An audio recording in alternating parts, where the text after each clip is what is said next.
Hello, everybody. Welcome to Talk About House. I'm Todd. I'm Juana. Okay, brand new data out today. Home builder sentiment in February improved by the biggest amount in a decade.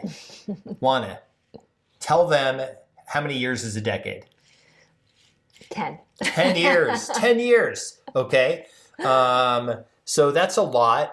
So sentiment. What is sentiment? So sentiment does not necessarily mean total numbers of sales. What is define sentiment? What does it mean? Warm and fuzzies.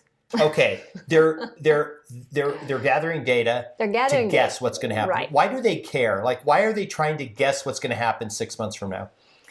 Well, because when you're talking about a home builder, they need to know what's happening 6 to 12 months from now so they can start building now or not build now, because it takes 6-7 months for them to build a house from dirt to standing inventory. Okay, and there's a supply chain they have to predict. Right. They have to hire people, order stuff, get a sales office going, decide if they're going, they may own land. They're trying to figure out if they should build on it or hold it for another year or whatever, right? Right. And remember, a lot of these builders already have communities going.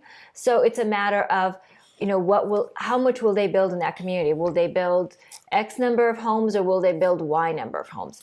So it's not like they're going to go out and buy land now and start all that process now, because that process takes years. Okay, the National Association of Home Builders and Wells Fargo Housing Market Index rose by the highest amount month to month in 10 years. So this is a 10-year month to month. So I look at it every year.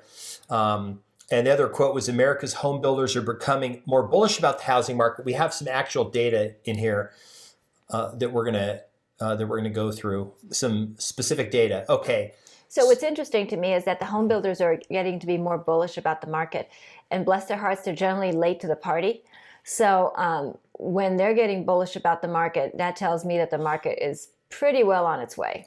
The housing crash that happened 2008, it was actually 7, 8, 9 that built those 3 years. The home builders they were losing money hand over fist, right? They were. Again, they're late to the party. They, for whatever reason, they tend to miss a lot of the signals and join the party once it's already on the way. Last year, though, home builders, even with they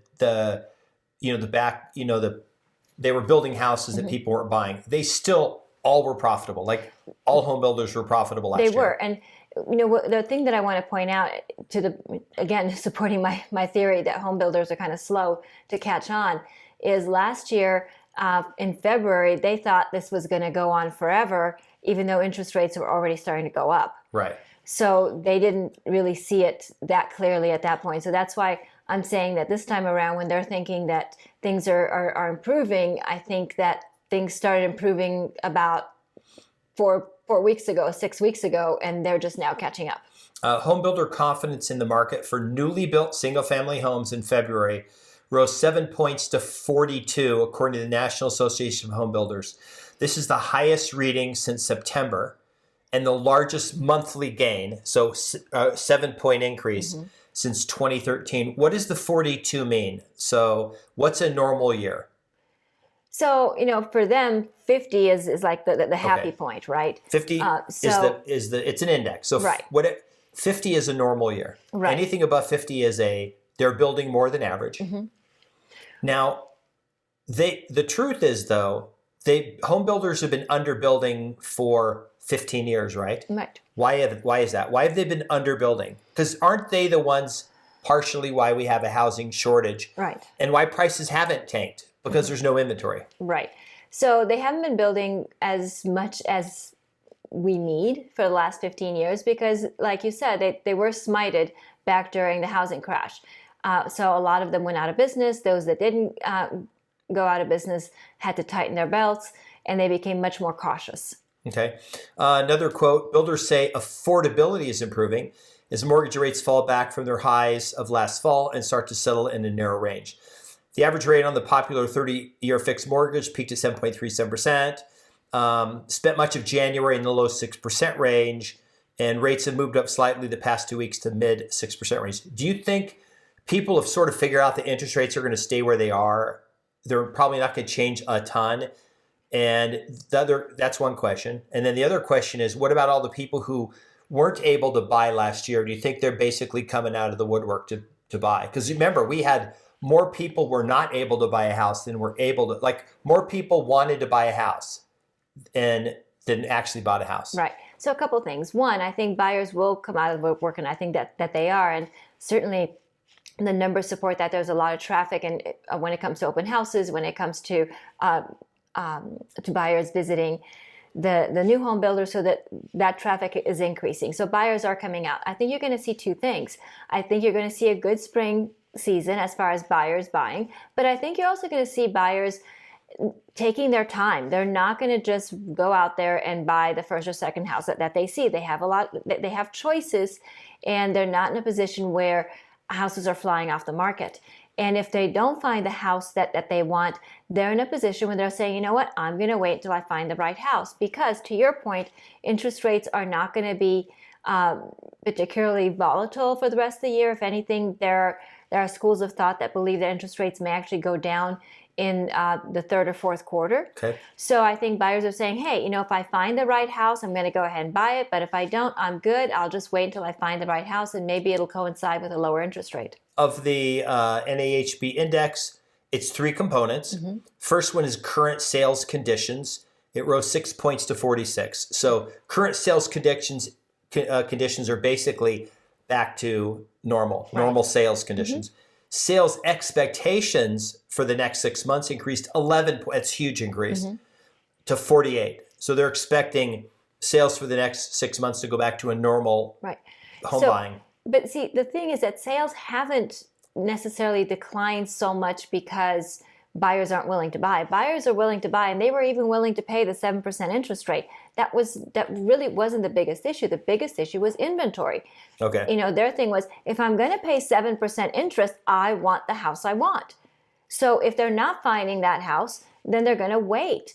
And we've kind of beat this to death as far as inventory, but inventory is still what's holding us back.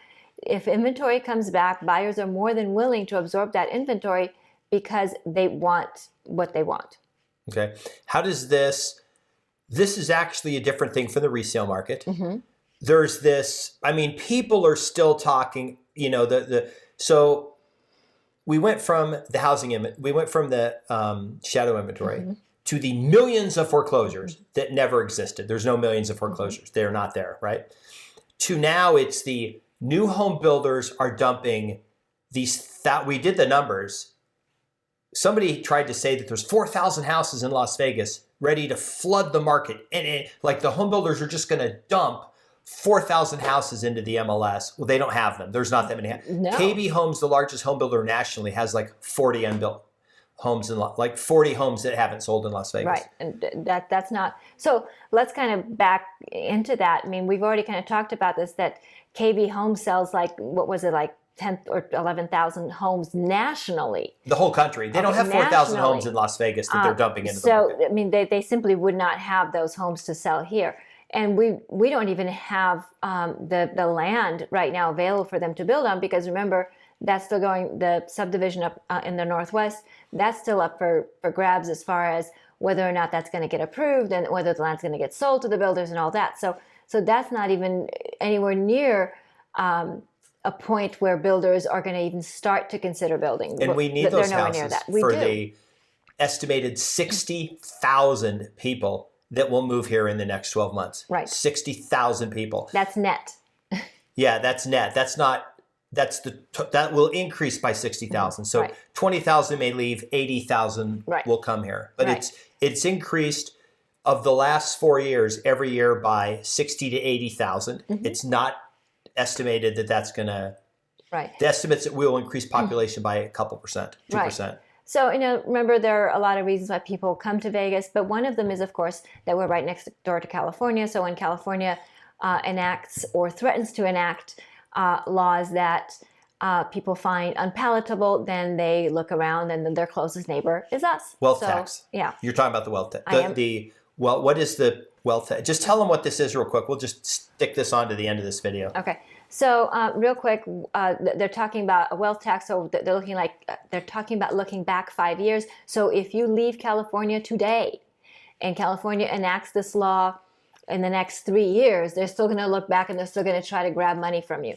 So they're talking about this look back period of 5 years and trying to tax you and that sort of thing. I don't know whether that's actually going to happen or not, but then again, California has done other things that have been self-destructive, so this would not be the first or the last. But we'll see what that turns out like. But the point is that people from California that see these things on the horizon, at some point they've had enough, and if they have the flexibility of moving, then a lot of times they look to Nevada to come here. And Las Vegas being the largest metropolitan area in the state, we tend to get the lion's share of the people relocating to Nevada from California. And tons of jobs. Yeah. Super great economic conditions here. Right. And, if you've got a business and the business is not that difficult to relocate, or if you like your employees and you'd like for them to have better opportunities for home ownership and that sort of thing, then moving your business to Las Vegas is a viable option. Oh, there was one more piece of data from the article that the home builders, there were these anecdotal stories of home builders like having to slash prices and everything. Mm-hmm. Well, we did the article a few weeks ago where it was the KB Home one where mm-hmm. we showed how they just made a ton of money, mm-hmm. even with all these price cuts and everything. But it turns out it was 6 to 8% was the amount they had to cut prices to basically. Right. But so the other thing is to keep in mind, yes, they cut prices, but they do this a lot at the end of the year, almost every year, because they're trying to make their end of year numbers look good. Right. So depending on the builder, that happens a lot because a lot of times the end of our calendar year coincides with the end of their fiscal year. So they're trying to shove as many houses out the door, so to speak, as possible. And we all know that. We know the home builders do that. We know car dealerships do that. So there are a lot of businesses that try to book business and close business at the end of the year in order to make their end of year numbers look good. Right. Real estate agents. Hey, we try to book business all the time. All the time. So, if this video was interesting to you, if you learned something, if we entertained you or made you laugh, please like the video, please subscribe, hit the notification bell, share the video, leave us a comment, tell us what you think. You don't have to agree with us. We welcome all opinions, and we'll see you on the next video. Bye. Bye.